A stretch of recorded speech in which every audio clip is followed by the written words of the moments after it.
함께 박수 한번 칠까요? 참 좋으신 하나님께서 오늘도 변함없이 저와 여러분 불러 주셨기에 우리는 오늘도 하나님 마음 다하여 예배합니다. 오늘도 변함없이 예배의 자리에 함께하신 여러분 모두를 주님의 이름으로 환영하고 축복합니다. 하나님은 언제나 우리에게 은혜 베푸시지만 우리가 복된 삶이 되어질 수 있도록 은혜의 기회를 주시지만 우리는 그것을 잘 보지 못하죠. 그래서 어떤 특정한 때나 절기를 통하여 하나님의 마음을 깨닫게 되어지는데 오늘도 예배 마치고 돌아가시는 일부 예배 마치고 돌아가시는 성도님들께서 새해 복 많이 받으시라고 인사하시던데 두 번째 받는 인사긴 하거든요. 1월 1일에도 받았는데 또 한 달의 시간이 지나 또 새해 복 많이 받으라고 인사를 건네시더라고요. 어찌 보면 하나님의 은혜로 살아가는 우리에게 하나님은 이러한 모든 시간들을 통하여 하나님의 은혜로 사는 우리의 인생 되어져야 한다라고 말씀해 주시는 것은 아닐까. 우리에게 또다시 새로운 기회를 살아내게 하시기 위하여 하나님께서는 우리에게 이러한 특별한 시간들과 은혜의 때를 허락하시는 것이 아닐까라는 생각을 해봅니다. 복 많이 받으라는 것은 우리가 뭔가 노력해서 얻어내야 되는 것처럼 보이니까 우리 인사 한번 나눠보죠. 우리는 하나님의 복을 누리는 사람들입니다.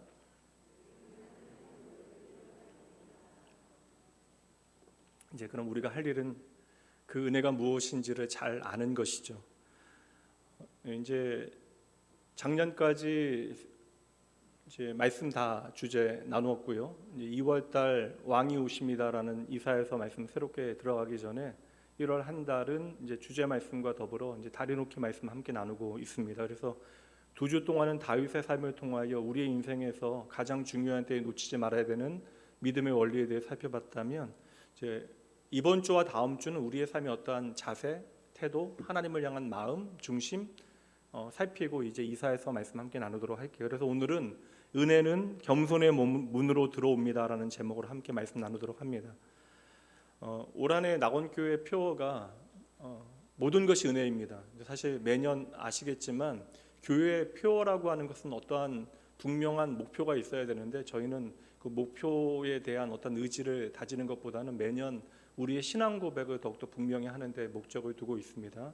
결국 우리는 무슨 일을 하는 것에 목적이 있는 것이 아니라 우리의 삶에 하나님이 어떠한 분인가를 깨닫고 그 하나님에 대한 더 진하고 의미 있는 고백을 해내는 것이 더 중요하기 때문에 그러합니다.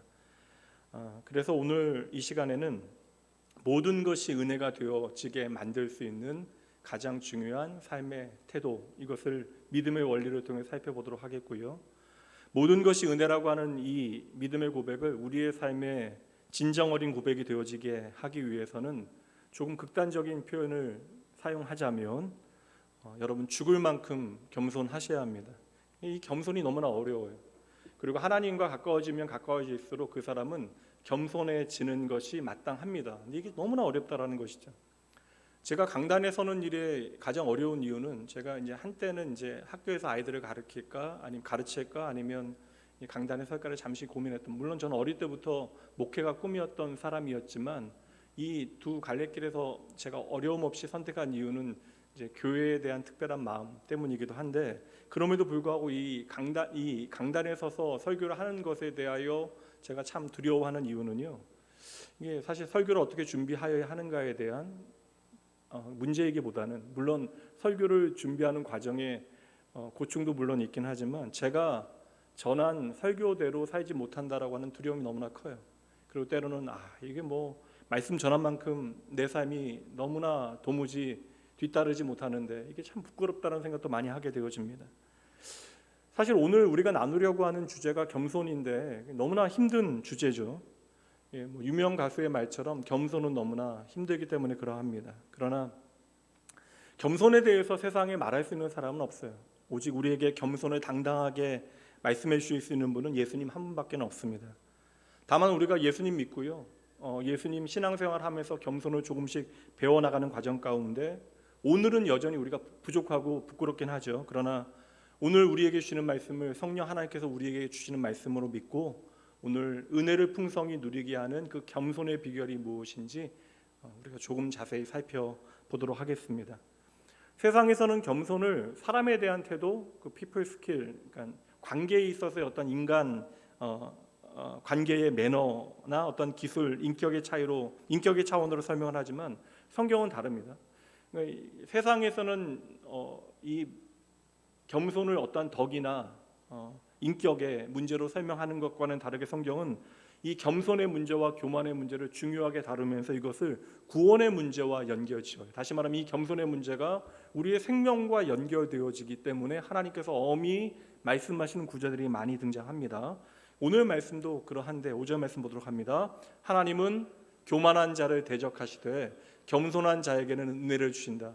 그러니까 겸손한 자에게는 구원받은 자에게 허락하시는 은혜를 허락하시지만 교만한 사람은 결코 하나님의 편에 설 수 없다. 이건 무서운 말씀이잖아요. 헬라어로 겸손이라고 하는 단어는요, 마음의 낮아짐을 의미하는 것입니다. 그래서 이 마음의 낮아짐이 무엇인지에 대해서 예수님께서도 친히 말씀해 주시는데요. 예수님께서 처음 제자들에게 어찌 보면 첫 제자 훈련과 같은 말씀이 마태복음 5장 말씀에 기록되어져 있어요. 3절 말씀 함께 보도록 합니다. 함께 읽어볼까요? 심령이 가만한 자는 복이 있나니 천국이 그들의 것이다.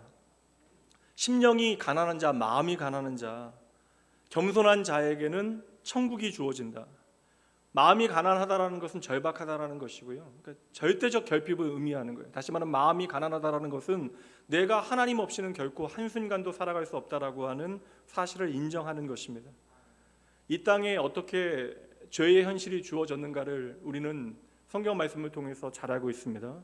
하나님의 형상대로 창조되어진, 하나님의 영광을 위하여 아름답게 창조되어진 천사 루시퍼가 겸손을 잃어버리게 되어지죠. 그러자 하나님의 곁에서 쫓겨나게 되어지는데, 정확하게 말하면 하나님께로부터 쫓겨난 것이 아니라 더 이상 하나님의 영광과 거룩 앞으로 나아갈 수 없게 되어진 것입니다.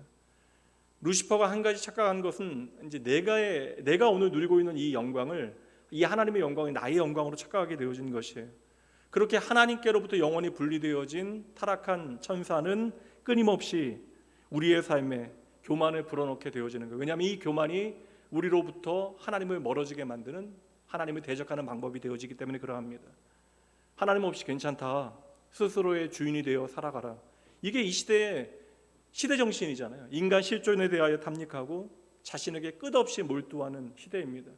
신앙생활도 결국 자기 자신에게 몰두하는 형태로 그래서 오늘날은 나타나게 되어지는 것이죠.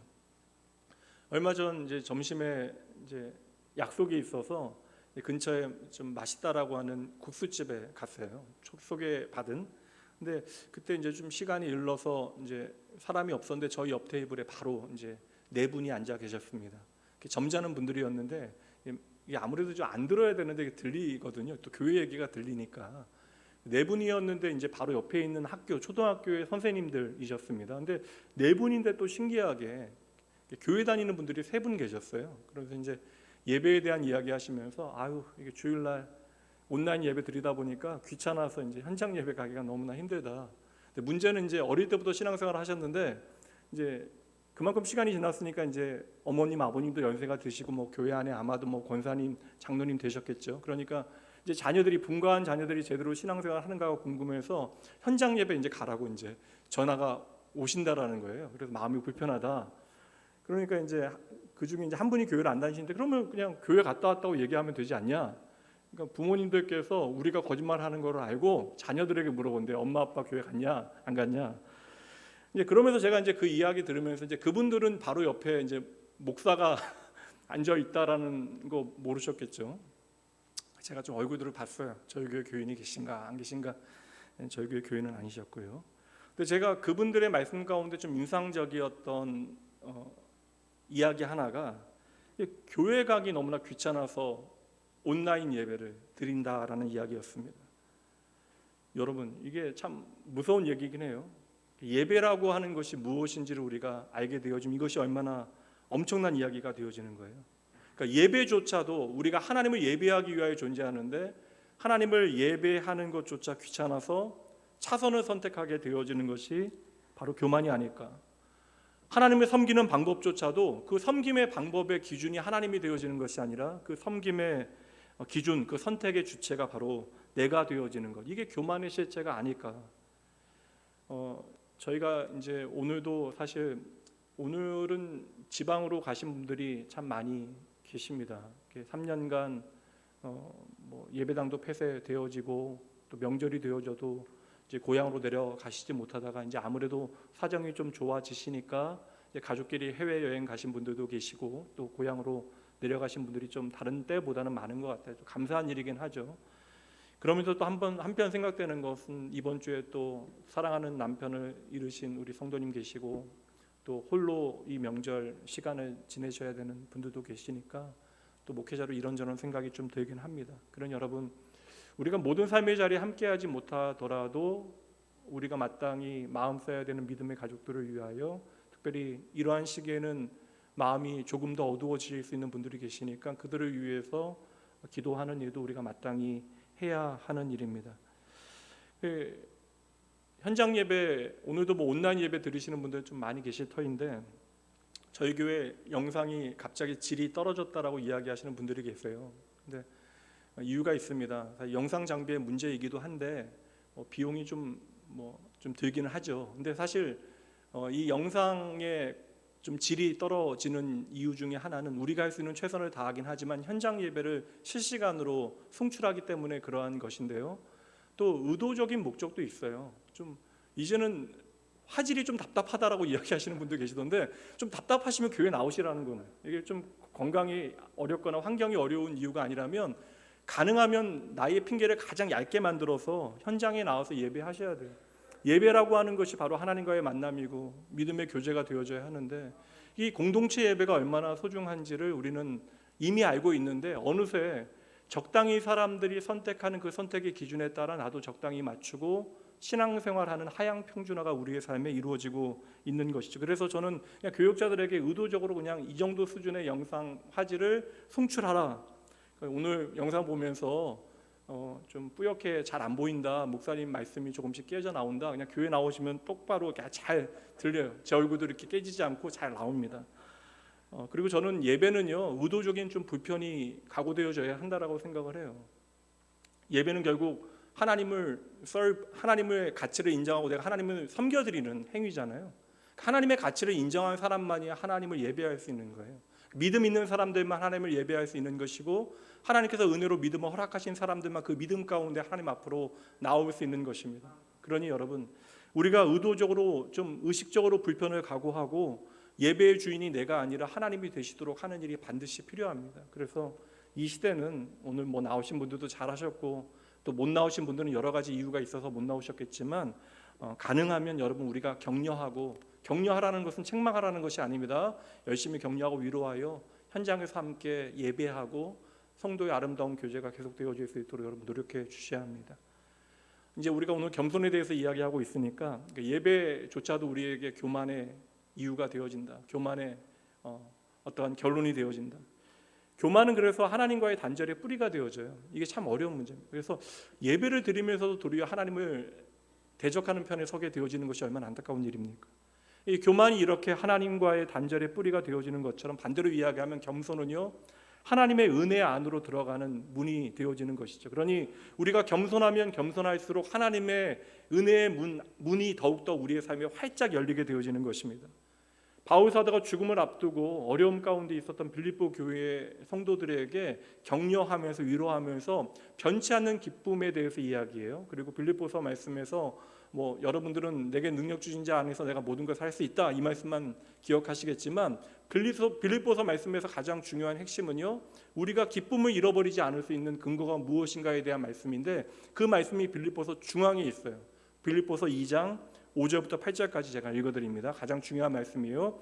너희 안에 이 마음을 품으라. 곧 그리스도 예수의 마음이니 그는 근본 하나님의 본체시나 하나님과 동등됨을 취할 것으로 여기지 아니하시고 오히려 자기를 비워 종의 형체를 가지사 사람들과 같이 되셨고 사람의 모양으로 나타나서 자기를 낮추시고, 이게 겸손이죠. 죽기까지 복종하셨으니, 그러니까 죽기까지 겸손하셨으니 곧 십자가에 죽으심이라. 어느새 성탄이 먼 옛날 이야기처럼 느껴지는데, 여러분, 크리스마스의 의미가 무엇이에요? 예수님께서 하늘 보좌를 버리시고 자기를 비워 인간이 되신 겸손을 의미하는 것입니다.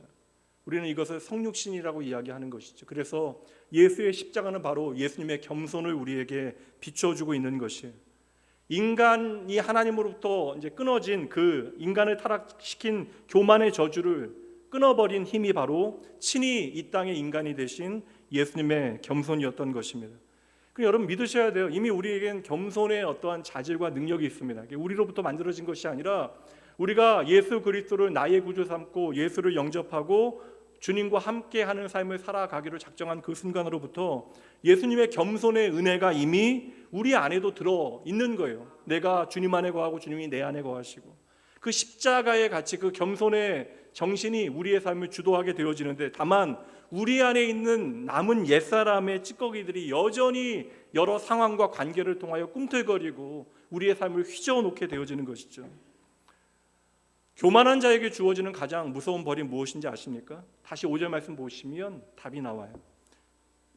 교만한 자에게 주어지는 가장 무서운 벌, 교만한 자는 하나님을 대적한다. 여러분, 하나님을 대적하는 인생을 사는 것, 하나님의 편에 단 한 번도 서지 못하는 인생이 얼마나 안타까운 인생이 되어지는 것이에요. 내 인생의 주인이 내가 되어지고 하나님의 편에 서보지 못하는 삶에 어떻게 여러분 평안과 안식이 있겠습니까? 저와 여러분 창조하시고 하나님께서는 일을 맡기신 게 아니에요. 저와 여러분을 창조하시고 참 좋다, 내가 보기에 참으로 좋다 말씀하신 하나님께서는 가장 먼저 당신의 안식에 저와 여러분을 초청하십니다. 하나님의 샬롬을 누리도록 우리는 초청되어졌는데, 우리가 그 하나님 거역하고 하나님 상관없이 우리 인생을 살아가게 되어질 때 어떻게 우리의 삶에 참된 평안이 주어지겠습니까? 그러니 우리가 열심히 살아 많은 것을 이루어낸다 할지라도 내 마음은 도무지 평안이 없는 전쟁 같은 삶이 되어지는 것이죠. 그러니 오늘 여러분이 아무 문제 없고 그냥 내가 평안하고 잘 살고 있는 것, 내가 잘난 것처럼 보일지라도 우리가 하나님의 편에 서지 못하면, 하나님과 대적하는 그 교만의 자리에 들어가게 되어지면 우리의 인생은요, 뭘 해도 안 되는 인생이 되어지는 거예요. 구약 성경에 보면 거대한 하나님 없는 대제국들이 등장합니다. 역사 가운데 사라지는 것을 통해서 잘 보셔야 돼요. 세상 모든 사람들이 우러러보았던 그 대제국은 어느새 사라지게 되어집니다. 애굽도 바벨론도 로마도 다 사라져요. 근데 특별히 바벨론 제국의 느부갓네살 왕이라고 하는 존재가 등장하죠. 절대적인 권력자로 교만이 하늘을 찌르고 하나님의 영광이 나보다 낮은 것으로 생각했던 그를 하나님께서 버리시자 그는 짐승같이 인생을 살아가다 마감하게 되어집니다. 이것은 그 한 사람 느부갓네살에 대한 이야기가 아니라 결국 우리가 하나님의 편에 서지 아니하면, 하나님과 대적하게 되어지면 우리의 인생은 그렇게 황폐화 되어진다는 것이에요. 그러니 여러분, 우리가 진실로 하나님을 믿는다면 우리의 삶이 참으로 겸손의 아름다운 증거들이 나타나야 되는 거예요. 우리가 참으로 하나님을 믿는다면 우리는 우리의 삶의 자리에서 하나님의 말씀을 통하여 겸손을 배워가야 하는 것입니다. 우리가 하나님 앞에 겸손하지 못하면요, 진짜 믿음을 소유하지 못해요. 그러니 우리의 삶에 겸손이 없으면 믿음이 내 삶에 역사하지 못하는 것입니다. 겸손이 뭐예요, 여러분? 내가 아무것도 아니라고 하는 사실을 인정하는 것입니다. 그래서 주님께서는 우리에게 기도를 가르치실 때 심지어 일용할 양식을 위에서도 하나님 앞에 기도하라, 감사하라 말씀하시는 거예요. 내가 수고해서 충분히 내 삶을 책임질 수 있는 것처럼 여겨지는 그 순간에 나를 먹이시는 분이 하나님이라는 사실을 잊지 말아라라고 말씀해 주시는 것이죠. 그러니 여러분, 나의 생명이 오롯이 하나님께로부터 오는 것임을 기억하고 내가 아무것도 아니라는 사실을 인정하는 것, 구원받은 오직 하나님의 은혜로 구원받은 우리가 오직 하나님의 능력으로 내 삶의 자리를 살아내야 한다는 사실을 고백해내는 것이 바로 겸손이 되어지는 거예요. 그러니까 반대로 교만한 사람은 온전한 믿음을 가질 수 없게 되어지는 것이죠. 왜냐하면 나를 너무나 의지하고 믿기 때문에 도무지 겸손할 수 없는 거예요. 그러니 매주 교회에 잘 나온다 할지라도 내 마음은 언제나 교회 문 밖에 서성거리게 되어지는 것입니다. 그러니까 우리가 교만하면 하나님 온전히 순수하게 믿을 수 없어요. 그래서 교만한 사람들의 특징이 있다면 사람들의 시선에 유난히 신경을 많이 씁니다. 사실 우리가 예배 공동체 가운데 하나님의 부르심을 받게 되어지면 그때로부터 가장 중요한 분이 하나님이 되어줘야 하는 것이고, 하나님의 시선을 우리가 의식하기 시작해야 되는데, 교만한 사람들은 하나님의 시선보다 사람들의 시선이 더욱더 중요하죠. 그래서 사람들이 어떻게 나를 보는가, 사람들의 시선에 비추어지는 나의 모습만을 생각하면서 살아가게 되어집니다. 주님께서는 우리에게 그 교만의 실체를 밝혀주시는데요, 요한복음 5장 말씀으로 가봅니다. 44절입니다. 너희가 서로 영광을 취하고 유일하신 하나님께로부터 오는 영광을 구하지 아니하니. 쉽게 얘기하면 하나님 시선은 신경 쓰지 아니하고 하나님께는 관심 두지 아니하고 세상으로부터 오는 영광만을 너희가 바라고 그것들에 취해 살아가면 다음에 뭐라고 이야기하십니까? 어찌 너희가 나를 믿을 수 있느냐? 우리가 하나님 의식하지 않으면 믿음 자체가 불가능하다라고 말씀해 주시는 것입니다. 그러니 교만하면 믿음도 낙제하게 되어지는 거예요. 이 땅의 영광 그리고 사람의 인정만 구하게 되어지면 우리는 자연스럽게 하나님의 영광에는 관심을 두지 않게 되어지는 것이죠. 그때 우리는 사두개인 같이 하나님을 믿는다 이야기하면서도 부활을 믿지 못하고 영원한 생명을 믿지 아니하게 되어지는 것입니다. 이제 제가 이 겸손의 문제를 처음에 전제로서 여러분들에게 이게 단순히 덕의 문제, 신앙의 어떠한 태도의 문제가 아니다라고 말씀을 드렸어요. 이 겸손과 교만의 문제는 바로 우리의 믿음의 문제가 되어지는 것입니다. 저와 여러분의 구원의 증거가 되어지는 것이죠. 그럼 이 전제를 가지고요. 그럼 이 겸손의 원리에 대해서 성경에 말씀하는 겸손의 원리를 먼저 한번 살펴보도록 하죠. 첫 번째, 겸손은 믿음의 능력입니다. 따라해 보시죠. 겸손은 믿음의 능력입니다. 겸손이 우리의 삶에 믿음의 힘이 되어진다라는 것은 우리가 겸손하지 않으면 믿음의 힘을 잃게 되어진다라는 것이죠. 성경에 보면 복음서에 보면 예수님께서 믿음에 대해서 이제 칭찬하시는 장면이 몇몇 장면이 등장해요. 근데 참 재미있는 것이 주님께서 믿음이 좋다라고 인정하셨던 장면들을 보면 여러분 다 겸손한 사람들이에요. 겸손한 사람들을 향하여 믿음이 좋다라고 이야기하는데 그 대상이 또 신기하죠. 거룩한 바리새인들이나 대단한 사람들이 아니에요. 도리어 성경이 보여주는 예들을 보면 로마의 백부장이나 가나안 여인이요. 그들은 하나님의 은혜에 걸맞지 않은 사람들이었습니다. 믿음과 상관없는 사람들이었죠. 그러나 주님께서 그들을 향하여 믿음이 좋다 이야기하십니다. 그들이 가지고 있었던 마음의 중심은 단 한 가지예요. 주님 아니면 안 된다라고 하는 태도죠. 그 낮아진 마음을 바로 주님께서는 믿음으로 받아들이시는 거예요. 믿음으로 인정하시는 것입니다. 그러니 여러분 오늘도 하나님만을 바라보는 겸손만이 큰 은혜를 나의 것으로 누리게 하는 능력이 되어짐을 여러분 믿으셔야 돼요. 단순하게 말씀드릴게요. 겸손만이 큰 믿음을 만들고요. 그 겸손만이 큰 은혜를 내 삶에 가져오는 통로가 되어지는 것입니다. 여러분 사실 근데 이 자리에 계신 분들 가운데 내가 예수 믿고 신앙생활 하는데 내가 교만하게 살겠다라고 마음먹은 분 계세요? 이거 없거든요. 예수 믿으면 다 하나님이 나의 생명이시다 고백하고 구원은 하나님께 있으니 내가 하나님 앞에 낮아진 자로 겸손하게 살겠습니다. 다 작정합니다. 누구도 하나님 앞에 내가 교만해 보겠다, 교만으로 한번 내가 하나님을 향하여 내가 한번 대적해 보겠다 마음먹는 사람 없습니다. 근데 여러분 참 재미있는 게 성도의 삶의 교만은요 뜻밖의 장소와 경로로 우리의 삶을 침투하게 되어져요.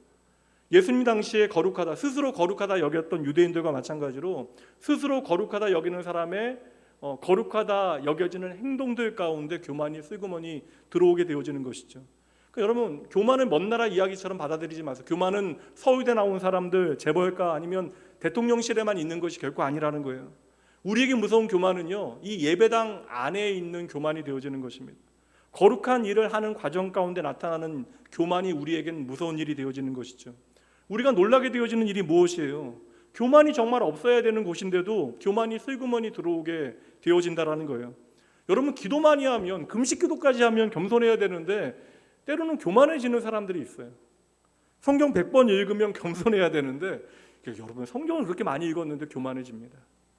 교회에서 열심히 섬기고 봉사하면 시간과 물질을 들이면서 이렇게 시간, 물질, 내 몸과 모든 것들을 헌신하여 교회 안에 봉사하게 되어지면 점점 더 우리가 주님의 겸손을 배우고 더 아름다운 모습으로 헌신해야 되는데 이게 우리가 헌신하면서 또 교만해져요.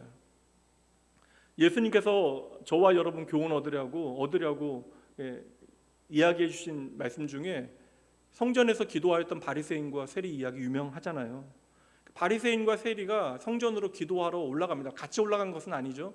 둘이 다 각자 성전에 기도하러 올라갔는데 바리새인이 성전 안에서 세리를 보자마자 기도가 쏟아 나오는 거예요. 기도하는 건 좋은 일이잖아요. 바리새인이 세리를 보자마자 하나님 앞에 기도를 쏟아내기 시작하는데 어떤 기도입니까? 감사의 기도예요. 주여 저 죄인과 같지 않음을 감사합니다. 그러니까 다른 형제를 보면서 나의 월등함을 자랑하게 되어지는 거. 그런데 표현은 감사잖아요. 자기가 남보다 더 거룩하다고 생각하는 교만이 가장 무서운 교만. 제가 목사로 적어도 신앙 좋은 분들도 많이 봤지만 신앙생활 오래 하면서 신앙 안 잘하시는 분들은 보면 대부분 이 범주 안에 들어가요. 내가 남들보다 더 낫다. 내 스스로 내 삶을 책임질 수 있다. 그러니까 교회 와서도 하나님을 참으로 경외하는 마음들을 제대로 오랜 세월 배워내지 못하시는 것이죠. 그래서 바리새인은 세리를 보자마자 기도하는데 도리어 나의 자랑만을 쏟아놓게 되어지는 것입니다. 여러분, 이 영적인 교만이 가장 무서운 교만이에요. 뭐 돈으로 인한 교만, 뭐 권력으로 인한 교만, 지식으로 인한 교만은 이건 별게 아닙니다. 이 영적인 교만만큼 무서운 교만이 없어요. 기도하는 일은 여러분 귀한 일이에요. 기도한다라는 것은 이게 사실 날마다 기도하는 거 어려운 일이거든요. 그 기도한다라는 것은 적어도 여러분 내 기도를 듣는 분이 계시다라는 사실을 확신할 때 할 수 있는 거예요. 그러니까 내 기도를 들으시는 분이 하나님이시라는 사실을 우리가 절감할 때 하나님 앞에 기도합니다. 근데 여러분 참 재미있는 게 기도했다라고 해서 반드시 우리가 거룩해지는 것이 아니라는 것이죠. 우리의 마음에 교만이 찾아오게 되어지면 바리새인의 가짜 거룩이 우리 안에 가득하게 되어져요. 그래서 바울 사도는 여러 목회자로서 여러 교회들을 향하여 편지를 보내고 그것이 오늘 기록되어져서 하나님의 말씀으로 오늘 우리에게 읽혀지고 있는데, 바울 사도는 특별히 교회 안에서 벌어지는 여러 가지 다투는 문제, 분쟁의 문제에 대해서 심각하게 이야기하고 있습니다. 왜냐하면 교회는 이 교만은요, 교회 안에서도 미움과 다툼과 판단을 만들어내기 때문에, 이 교만은 언제나 나를 내세우는 마음이기 때문에 다른 사람들과 충돌하게 되어집니다. 그래서 이게 좀 신앙생활 오래 할수록 내 기준에 절대적인 가치들이 많아지게 되어지고, 그 교만의 가장 확실한 증거가 교회 안에서도 미움과 다툼과 정죄와 분열, 이 문제로부터는 여러분 목사인 저나 뭐 장로님들이나 권사님들이나 자유할 수 없어요. 우리의 마음이 하나님의 은혜에 놓치게 되어지면, 겸손하지 않으면 한순간에 교회를 가장 아프게 하는 존재가 되어질 수 있습니다. 그러니 저나 여러분이나 그냥 눈에 보이는 교만이 아니라 거룩해 보이는 교만을 조심해야 돼요. 거룩한 교만. 그러니까 무늬만 거룩한 거, 무늬만 겸손한 게 더 위험합니다. 이게 아무 의미 없거든요.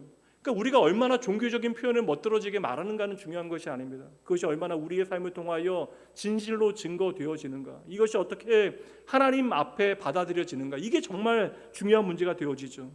그러니까 교회 안에 우리가 다양한 모양으로 섬기게 되어지는데, 우리가 어떠한 모양으로 주의 몸된 교회를 섬기건 간에 예수님께서 명령하신 황금률, 동일한 규칙이 있어요. 이것만 기억하시면 여러분 신앙생활 잘할 수 있어요.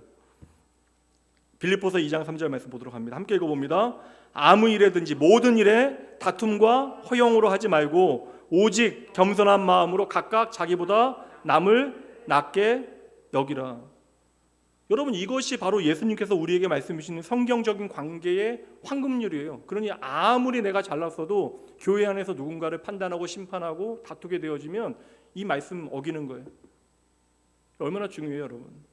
주님의 말씀은 아주 분명하잖아요. 뭐예요? 내가 가장 못하다라는 사실을 인정하라는 거예요. 이렇게 이 시간 우리끼리 한번 해보죠. 양옆에 있는 분들에게 나보다 훨씬 나으십니다라고 한번 인사 나눠보세요. 진심으로. 네, 훨씬 나으십니다. 네. 5절 말씀 보세요, 여러분. 5절 말씀. 이건 그냥 덕이 아닙니다. 5절 말씀. 너희 안에 이 마음 품으라.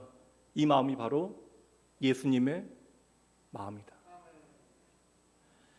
그러니 여러분, 진정 여러분의 삶이 하나님 앞에 기쁨 되어지기 원한다면, 저는 그 생각 많이 하거든요. 아직 좀 젊긴 하지만 이제 고작 50 이제 앞두고 있는데, 이 젊은 제가 하나님 나라에 가게 되어지는 순간들에 대해 생각 많이 해요. 그런데 적어도 제가 이제 하나님 앞에 부끄러운 인생은 좀 살지 말자. 그러니까 사람들에게 조금 덜 사랑받더라도 적어도 하나님 앞에 부끄러운 인생을 살지 말자. 믿음의 원리를 좀 우리가 성경 말씀을 통해서 우리가 잘 점검해 내야 돼요. 결국 우리가 주님의 마음을 이 땅에서 배워가는 것, 예수님 닮아가는 것, 이게 바로 겸손으로부터 시작이 되어지는 것이죠. 여러분, 겸손은 예수님의 마음입니다. 이게 성경의 정의예요. 그러니 여러분, 우리가 진정 하나님의 은혜를 풍성히 누리기 원한다면 눈앞에 보이는 나의 형제와 자매를 나보다 귀하게 여기는 마음을 배워가야 하는 것입니다. 그래서 여러분, 교회 안에서 내가 은혜 많이 경험했다, 특별한 어떠한 하나님의 영적인 거룩한 체험들을 많이 했다라고 생각하시는 분일수록 더 겸손해지셔야 돼요. 지혜롭게 침묵하셔야 합니다. 안 그러면 마귀가 여러분의 삶에 던져놓는 덫에 사로잡히기가 너무나 쉬운 거예요. 그러니까 교회 안에서 너무나 여러분 얘기하지 마세요. 제가 항상 말씀드리면 정치 얘기도 할 필요 없고 부동산 얘기 같은 거 하지 마시고요. 아니 뭐 누가 대신 내준대요, 여러분? 뭐 세금 오른 거 얘기하고 뭐 그런 거 얘기 아무 도움 없잖아요. 교회 안에 사실 얘기 너무 없어요, 여러분.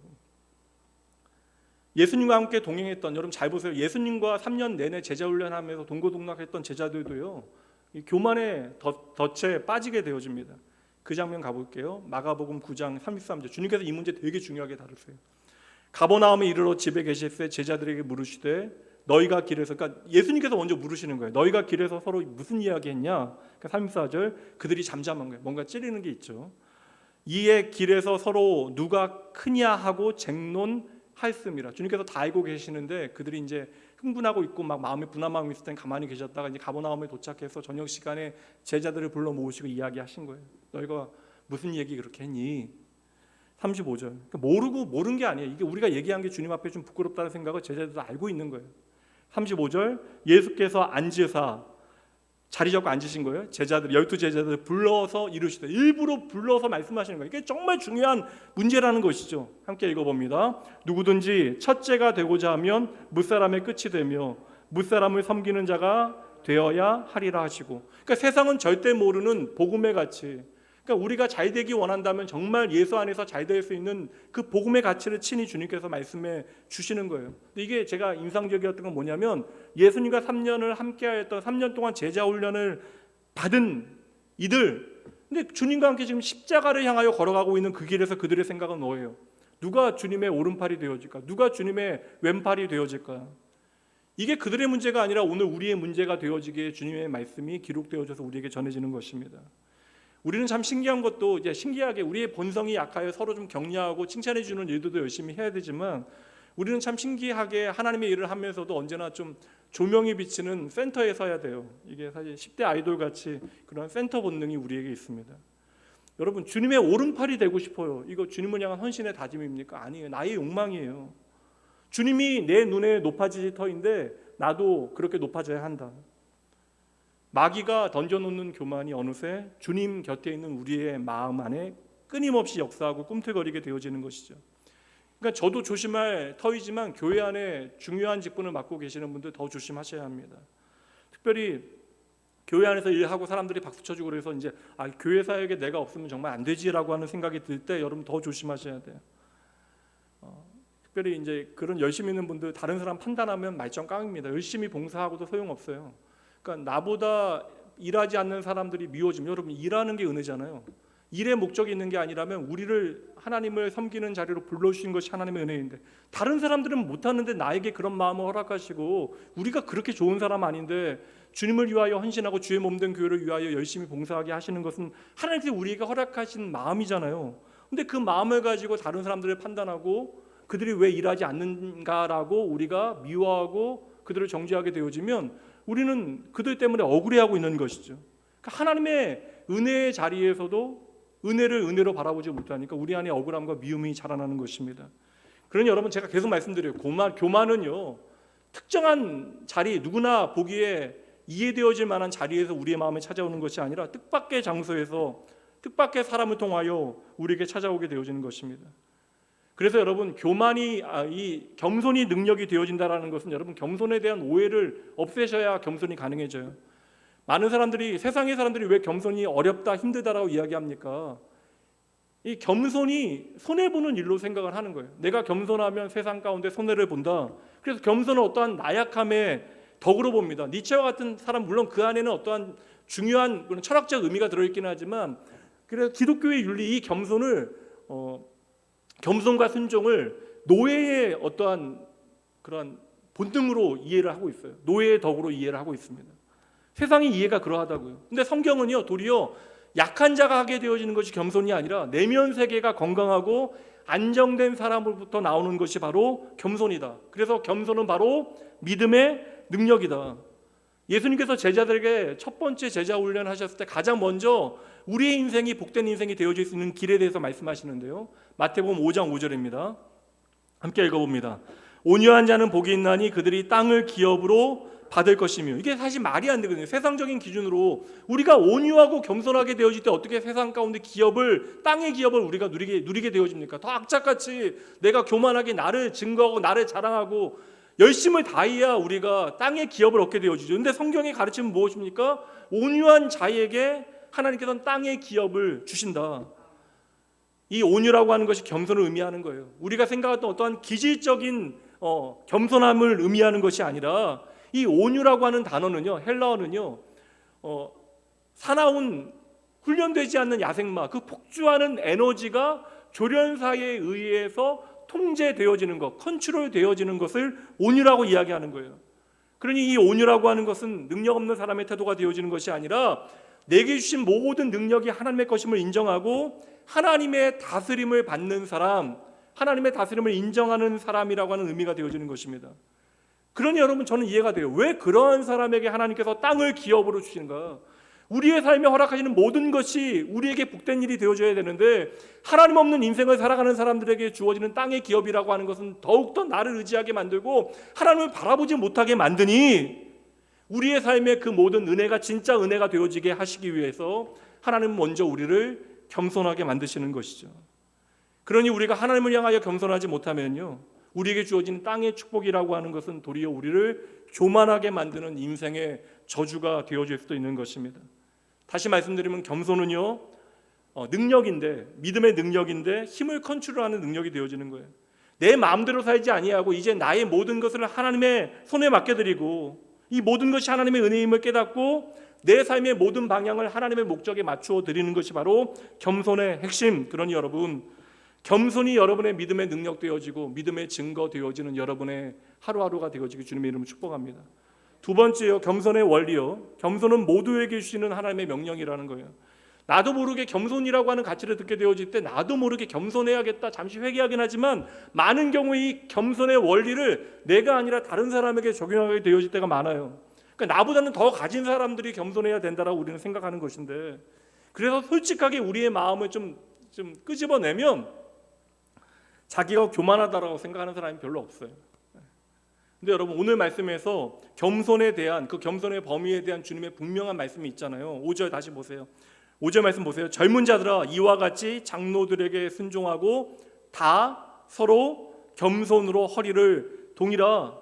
단단히 우리가 겸손해야 되는데 누가 겸손해야 돼요? 모든 성도들이 다 서로 겸손해야 한다는 거예요. 이게 겸손의 대상과 범위입니다. 그러니 여러분, 이 겸손은 오늘 여러분들이 결단하셔야 돼요. 나의 이야기로, 나의 삶의 이야기로 살아내기로 여러분 다짐하셔야 합니다.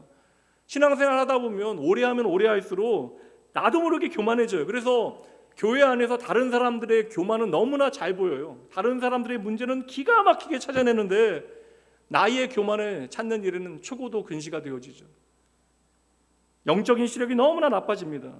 그리고 오늘 다른 사람들의 문제가 너무나 잘 보이고 낙원교회 안에 다른 사람들의 교만이 너무나 잘 보여진다면 이 말씀만 기억하시면 돼요. 마태복음 7장 3절입니다. 주님께서 친히 우리에게 말씀하신 바 함께 읽습니다. 어찌하여 형제의 눈 속에 있는 티는 보고 내 눈 속에 있는 들보는 깨닫지 못하느냐. 이 말씀은 그냥 짧게 말씀드릴게요. 주님께서 뭐라고 우리에게 말씀하시는 거예요? 너나 잘해라. 너나 잘해라. 우리가 남의 교만에 대해서, 남의 문제에 대해서 너무나 예민하게 반응하는데 도무지 우리가 하나님 미워하는 교만이 내 안에 있는 것에 대해서는 도무지 보지 못하는 거예요. 그냥 오늘 여러분의 마음에 다른 사람들이 거슬리게 보여지거나 다른 사람의 교만이 문제가 되는 것으로 여겨진다면 여러분 인정하셔야 돼요. 힘들어도 인정하셔야 합니다. 내가 교만하기 때문에 그런 거예요. 다른 사람 성격 나쁘다고 탓하는 사람들 대부분 보면 본인이 성격 나쁜 사람 많아요. 운전 험하게 한다라고 막 욕하는 사람들 보면 본인이 운전 험하게 하는 사람 많습니다. 신기하게도 거짓말에 대해서 화내는 사람이요, 본인이 거짓말하는 사람 너무 많아요. 오늘 다른 사람이 내 안에 계속 걸린다면 인정하기 힘드셔도 이것은 나의 교만의 증거로 삼고 회개하셔야 합니다. 제가 항상 드리는 말씀이 있어요. 실천적인 원리입니다. 다른 사람 겸손하게 만드는 것은 누가 할 일이에요? 다른 사람 겸손하게 만드는 것, 이건 하나님 일이라고요. 여러분의 일이 아닙니다. 다른 사람 겸손하게 만드는 것, 다른 사람 겸손하게 만드는 것은 하나님께서 하실 일. 여러분은 여러분의 겸손이나 책임지시면 돼요. 이것만 해도 평생 갈 길이 멀어요. 제가 저를 봐도 날마다 말씀 읽으면서도 불쑥불쑥 그렇게 겸손해야 되는 저의 현실인데도 이 교만이 불쑥불쑥 올라오게 되어지거든요. 그러니까 나의 겸손을 하나님 앞에 점검하고 겸손하게 하나님 앞에 내 삶을 살아드리는 것만 해도 우리가 평생 해야 되는 갈 길이 너무나 먼 일인데, 여러분 다른 사람들 겸손 문제 하나님의 손에 좀 맡겨드리고 여러분은 여러분의 겸손을 위하여 하나님의 기쁨이 되어지는 삶을 살기 위해서 노력하시면 됩니다. 그래서 오늘 말씀에서는 이 겸손의 의미를 깊이 밝혀내는 거예요. 6절 말씀 보세요. 그러므로 하나님의 능하신 손 아래에서 겸손하라. 여러분 우리가 겸손할 때 하나님의 능하신 손 아래에서 겸손해야 된대요. 그러니까 우리의 겸손을 만지시는 분이 하나님이시다. 특별히 하나님의 능하신 손이라고 하는 것은 우리의 구원의 문제, 생명의 문제와 연결되어져. 그래서 구약 성경에서 하나님의 능하신 손, 하나님의 능하신 팔은 저와 여러분을 구원하시기 위해서 하나님이 일하신다라는 것을 보여주는 표현입니다.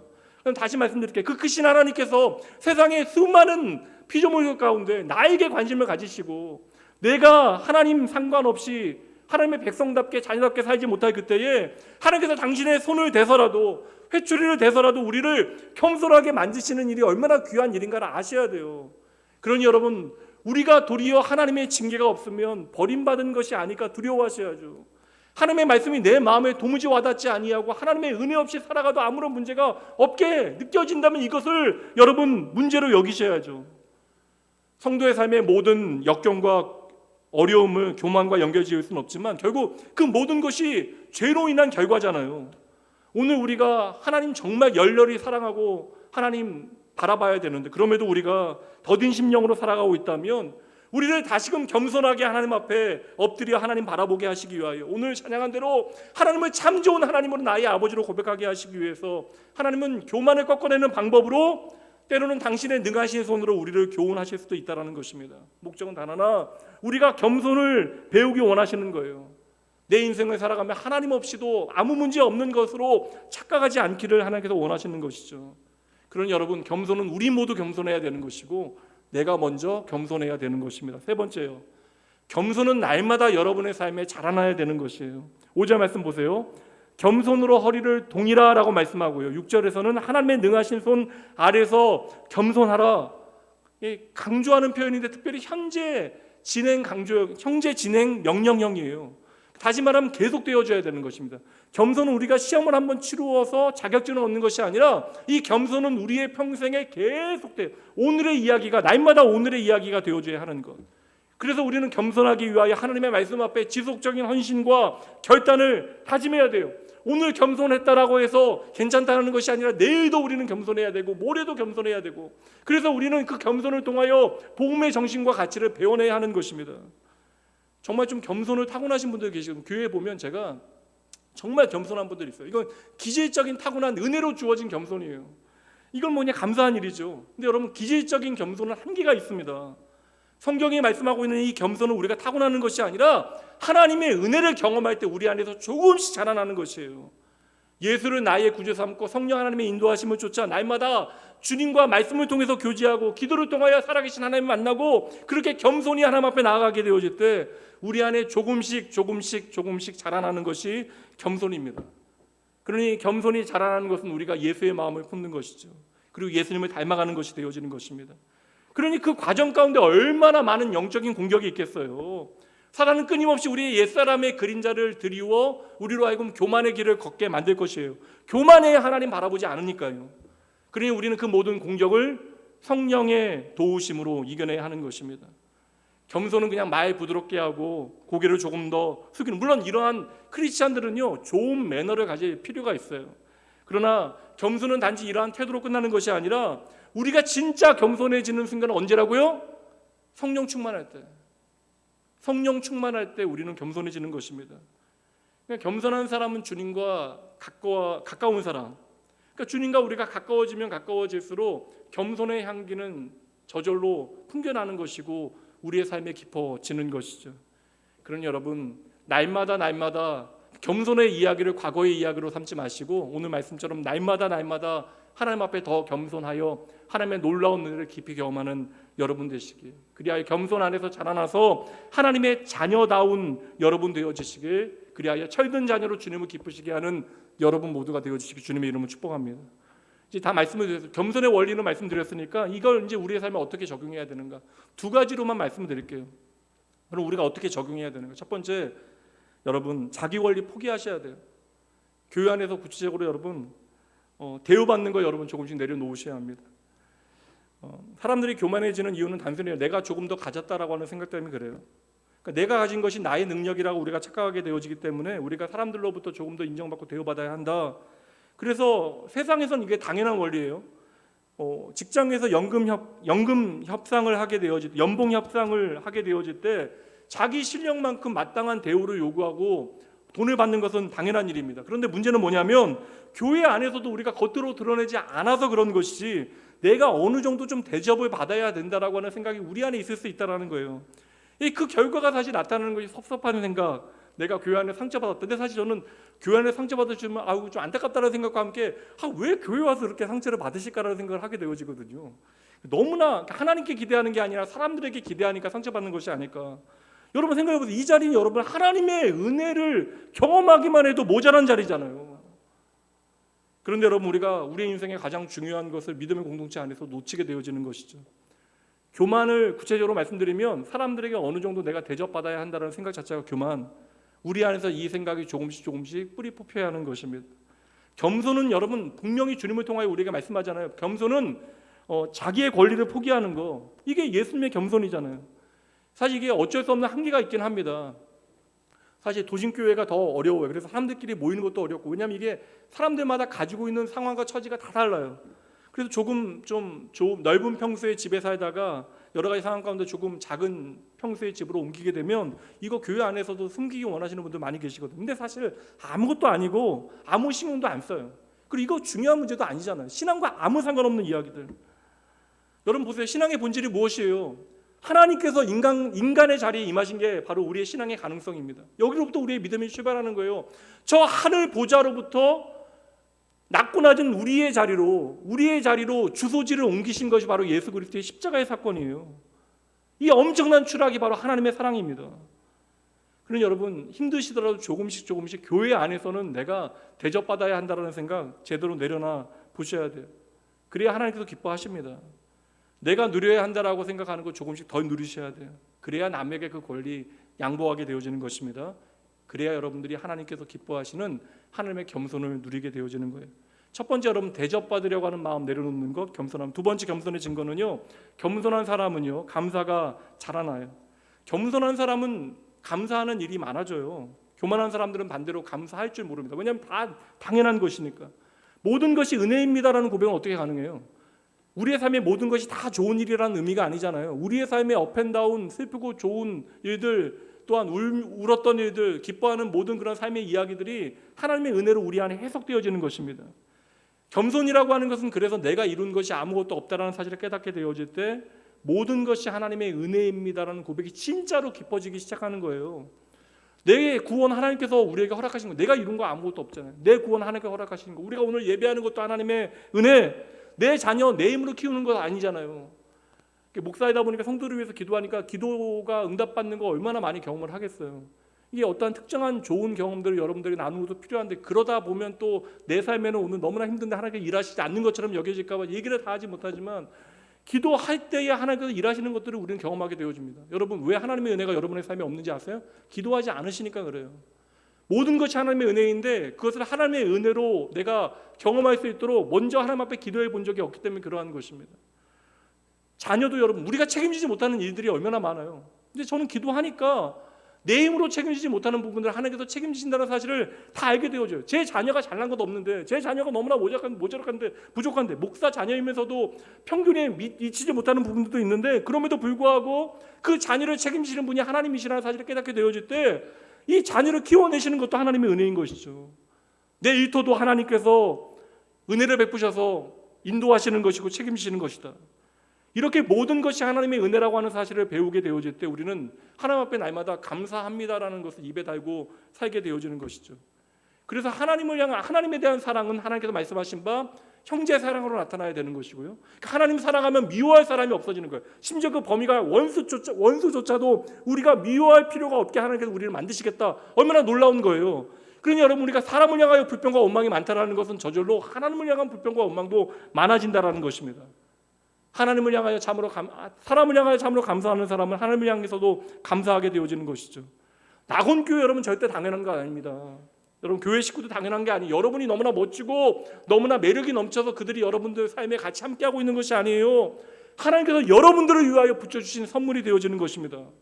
이렇게 내 삶의 주의 몸된 교회와 함께하는 사람들이 하나님께서 내게 허락하신 귀한 선물이라는 사실을 깨닫게 되어질 때, 여러분 정말 이렇게 좋은 목회자, 이렇게 좋은 장로님, 이렇게 좋은 권사님, 이렇게 좋은 집사님, 이렇게 좋은 형제 자매들이 우리의 삶에 많아지는 것이죠. 여러분 혼자 여기까지 온 게 아니에요. 여러분들을 위하여 알게 모르게 기도하고 격려하고 여러 가지 모양으로 함께했던 믿음의 사람들이 있었기 때문에 여러분 오늘 여러분이 이 자리에 있는 것입니다. 그거 안다면 여러분 마땅히 이들을 귀히 여기고 감사하는 마음 가지셔야죠. 그러니 여러분, 오늘 여러분들이 교만한가 교만하지 않은가를 확인해 보기 위해서는 지난 일주일을 점검해서 지난 한 달 한번 점검해 보세요. 여러분과 함께했던 사람들에 대하여 여러분 얼마나 감사를 표현했는지. 반대로 여러분의 마음에 불평과 원망이 많았다면 이것은 상황의 문제가 아니라 여러분들이 교만하셨던 거예요. 제 아내는 사실 감사 노트를 계속 적어요. 감사 노트를 적는데 제가 이거 느끼는 게 뭐냐면, 이 하나님을 향하여 감사하는 이유를 구체적으로 기억하는 사람은요, 좀 마음의 결이 좀 좋아진다는 것을 느낍니다. 좀 예전보다 훨씬 더 좀 고와진다는 생각을 하게 되어져요. 요새 면역력에 대해서 워낙 관심이 많은데, 감사가 우리의 삶에 많아지면요, 불평해야만 하는 상황에 대해서도 면역력이 좋아져요. 그래서 불평해야 하는 상황 가운데서도 우리는 모든 것이 하나님의 은혜입니다, 진심으로 고백하게 되어지는 것이죠. 여러분, 잘 보면 감사할 일이 너무나 많아요. 너무나 많습니다.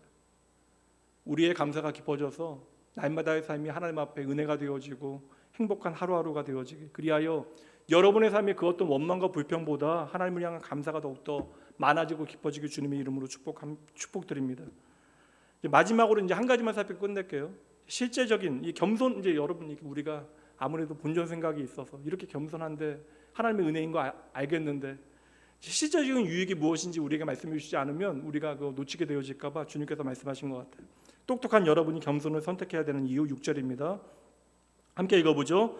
그러므로 하나님의 능하신 손 아래에서 겸손하라. 때가 되면 너희를 높이시리라. 아멘. 그 겸손한 자에게 하나님께서 상 주시겠다. 그러니까 하나님께서 상 주신다라 약속하셨으니까 우리가 그 다음을 고민할 필요 없다라는 거. 오늘 우리가 해야 되는 건 뭐예요? 그냥 겸손을 선택하면 돼요. 겸손하면 됩니다. 우리가 겸손하면 그 다음은 하나님께서 책임지신다라는 것이에요. 사실 베드로 사도가 이 말씀을 기록할 때는 흩어진 그리스도인들이 고난의 시기를 지나갈 때, 그렇다면 여기는 좀 더 영적인 의미가 있을 것 같아요.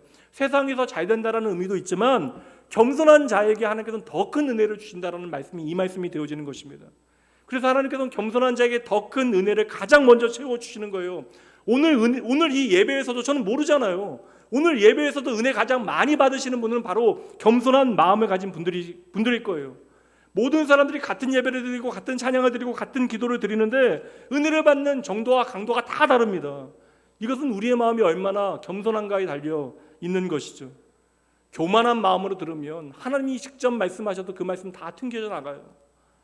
그러나 우리가 겸손한 마음으로 말씀 받아들이게 되어진 마른 스펀지와 같이 그 모든 은혜의 생수를 우리가 흡수하게 되어지는 것이죠. 그러니 여러분, 요즘 내가 예배 드리는데 도무지 은혜를 받지 못한다. 이건 제 문제이기보다는 교만한 여러분의 마음의 문제일 가능성이 높습니다. 매주 열심히 설교 준비 저는 하고 정직하게 하나님 앞에 준비하면서 기도할 터이니 여러분, 매주 내가 은혜를 받지 못한다면 여러분의 마음을 하나님 앞에 한번 점검해 보세요. 하나님의 임재와 능력은 반드시 겸손한 사람에게 나타나는 것입니다. 이렇게 좀 여러분의 내일을 하나님의 손에 맡겨드리세요. 겸손한 자의 미래는 하나님께서 책임지십니다. 내 미래에 누가 책임질까 우리는 염려하게 되어지지만 여러분 걱정하지 마세요. 하나님께 여러분의 인생 맡겨드리면 하나님께서 반드시 책임져 주신다고요. 그 말씀이 여러분 보세요. 5절 겸손하라, 6절 더 겸손하라 말씀하신 다음에 하나님의 능하신 손 아래 겸손으로 허리를 동이고 하나님의 능하신 손 아래 겸손하라 말씀하신 다음에 마지막 7절이 뭐예요? 이 말씀이잖아요. 7절 너희 염려를 다 주께 맡기라 그가 너를 돌보심이라. 아멘. 여러분, 겸손한 자에게 하나님께서는 우리의 삶을 책임지시는 분이 하나님이심을 깨닫게 하시는 거예요. 그래야 여러분 아무것도 염려하지 아니하고 우리는 우리의 인생을 내일을 하나님의 손에 맡겨 드리게 되어지는 것입니다. 여러분, 왜 오늘 우리가 예배하냐고요? 예배는 우리의 존재의 목적인데 예배하는 대상을 우리는 닮아가도록 하나님께서 창조하셨다고요. 그래서 우리가 돈을 사랑하고 돈을 예배하면 세상의 돈의 가치가 나의 삶을 좌지우지하게 되어지는데, 우리가 하나님을 참으로 예배하게 되어지면 우리는 그 예배의 대상 되어진 하나님을 점차로 닮아가게 되어지는 것입니다. 여러분, 그러니 우리가 참으로 하나님 예배하면 우리 안에 교만은 저절로 사라지게 되어지는 거예요. 그래야 우리의 삶에 하나님의 영광이 우뚝 서게 되어지는 것이죠. 말씀 마칠게요. 여러분, 우리가 결국에는 우리의 인생을 살아서 하나님 앞에 서게 되어지는 날 반드시 옵니다. 여러분, 하나님 앞에 서게 되어지는 그날 겸손히 믿음의 길 잘 걸어 주님, 내가 이렇게 나의 삶을 하나님 앞에서 감사히 살아냈습니다 고백하며 여러분의 삶의 모든 이야기, 여러분의 삶의 한 절 한 절이 하나님의 영광과 기쁨과 자랑되어지게 주님의 이름으로 축복합니다. 잠시 기도하시죠.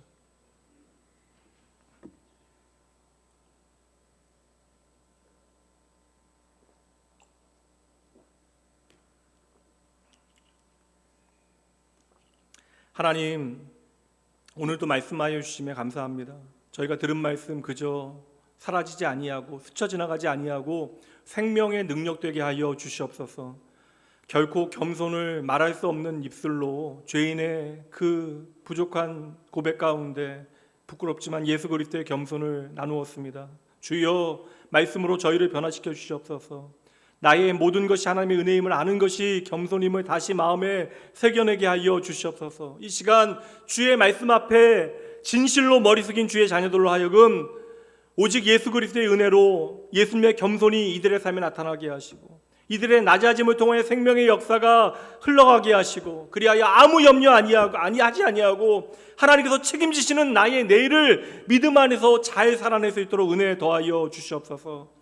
특별히 반가운 얼굴들 마주하기 위하여 흩어진 성도들 기억하여 주시고 모든 만남에 주의 생명과 구원과 회복의 역사 시작되어지게 하시되 오가는 모든 길 안전히 지키시고 주여 동행하여 주시옵소서. 언제나 생명의 말씀으로 저희들을 믿음의 길을 걸어갈 수 있도록 저희의 삶을 인도하시는 나를 책임져 주시는 나의 전부 되신 예수님 이름으로 간절히 기도합니다. 아멘. 이 시간 잠시만 여러분 기도하죠. 헌금 봉헌하는 시간입니다. 우리가 드릴 수 있는 것은 정말 적어요. 그러나 하나님께 우리가 우리의 삶의 물질을 내가 가진 돈을 드리는 것은 나를 책임지는 것이 바로 하나님이심을 우리가 고백해내는 것입니다. 더 중요한 것은 그러므로 오늘 여러분의 마음 중심이에요. 내 삶이 진정 하나님의 뜻대로 하나님의 기쁨 되어지기를 원하는 여러분의 그 마음의 소원을 하나님께서는 가장 기쁨으로 받으시고 그 여러분의 그 결단과 다짐을 통하여 하나님의 아름다운 일들을 여러분의 삶에 나타내 보여주실 것입니다. 이 시간 하나님의 부르심에 겸손히 믿음으로 응답하고 아름다운 그 겸손의 열매가 우리의 삶에 맺혀지기를 소원하며 하나님 앞에 잠시만 기도하며 나아가도록 하죠. 잠시 기도합니다. 봄의 꽃향기와 가을의 열매 변하는 계절의 모든 순간이 당연한 것 아니라 은혜였어. 모든 것이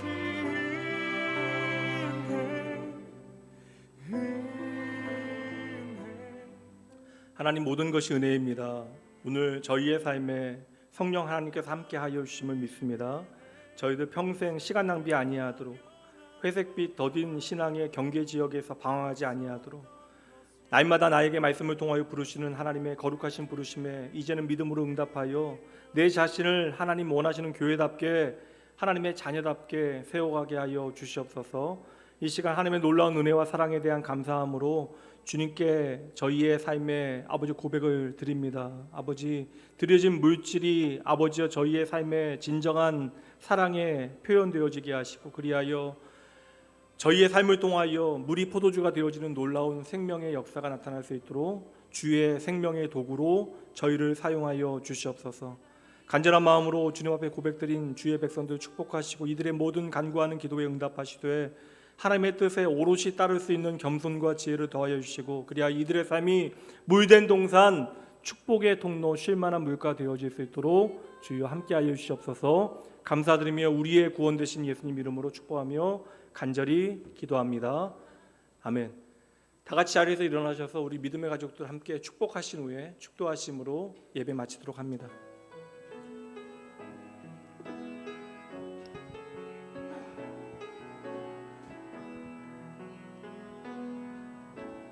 평화 하나님의 평강이 당신의 삶에 넘쳐나기를. 평화 하나님의 평강이 당신의 삶에 가득하기를 축복합니다. 아멘. 세상 모든 것이 여러분들을 흔들어 놓는다 할지라도 우리의 삶을 책임지시는 분이 하나님이심을 기억하시고 믿음을 오롯이 잘 살아내셔야 합니다. 여러분 이번 한 주도 하나님의 놀라운 은혜 경험하시고 그 은혜의 증거 가지고 다음 주 교회에서 다시 뵙도록 하죠. 이제는 우리 주 예수 그리스도의 은혜와 하나님의 사랑하심 성령 하나님의 함께하심이 주의 말씀을 통하여 내 안의 모든 그릇된 교만을 확인하고 진실로 회개하며 이제는 주의 겸손을 내 삶에 비추어 하나님만을 의지하는 삶을 살아내기로 결단하며 간절한 기도와 풍성한 은혜를 삶의 열매로 맺어내기를 소망하는 모든 심령 위에 이들의 가정과 자녀와 일터와 학교 위에 흩어진 자리의 모든 예배자들 사랑하는 낙원의 모든 가족들 위에 지금부터 영원까지 함께 있을지어다. 아멘.